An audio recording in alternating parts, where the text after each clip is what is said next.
અમારામાંથી એકેયનું અપહરણ થયું નથી. નિલેશના ગાયબ ટેકેદારોનું પોલીસ સમક્ષ વલસાડમાં નિવેદન.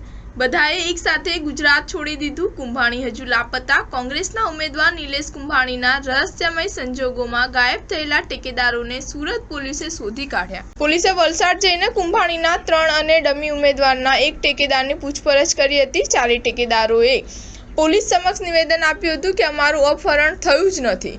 આ પછી 4 ટેકેદારોએ ગુજરાત છોડી દીધું હતું અને મુંબઈ તરફ નીકળી ગયા હતા. જોકે કુંભાણી અને ટેકેદારોએ સાથે છે કે કેમ તે અંગે સ્પષ્ટતા હજી થઈ નથી.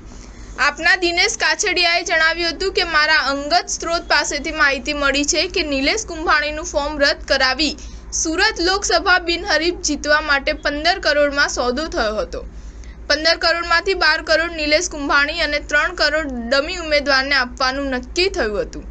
જેમાંથી 70 લાખનો પ્રથમ હપ્તો સુરત કોંગ્રેસના જ એક નેતાના હસ્તે કુંભાણીને આપવામાં આવ્યો હતો. વધુમાં તેમણે જણાવ્યું છે કે ટિકિટ મળ્યા પછી સુરત લોકસભાની 7 વિધાનસભામાં નિલેશ કુંભાણીએ કાર્યાલય સુદ્ધા ખોલ્યા જ ન હતા તેમજ પ્રચાર પણ શરૂ કર્યો ન હતો. આ સમગ્ર ઓપરેશનમાં હાર્દિક પટેલ સાથે સૌરાષ્ટ્રના એક ધાર્મિક ટ્રસ્ટના કારભારીની સંડોવણી હોવાનું જાણવા મળ્યું છે. 1 મહિના અગાઉ જ સમગ્ર પ્લાન ઘડવામાં આવ્યો હતો. સુરત ભાજપ માટે બિનહરીફ થઈ જતા મકાઈ પુલ સ્થિત કોંગ્રેસ કાર્યાલય બહાર નિલેશ કુંભાણીના કટઆઉટને બાંકડા સાથે બંધાયું હતું. સ્ટાર ન્યૂઝ 7 હંમેશા સચ્ચાઈની સાથે.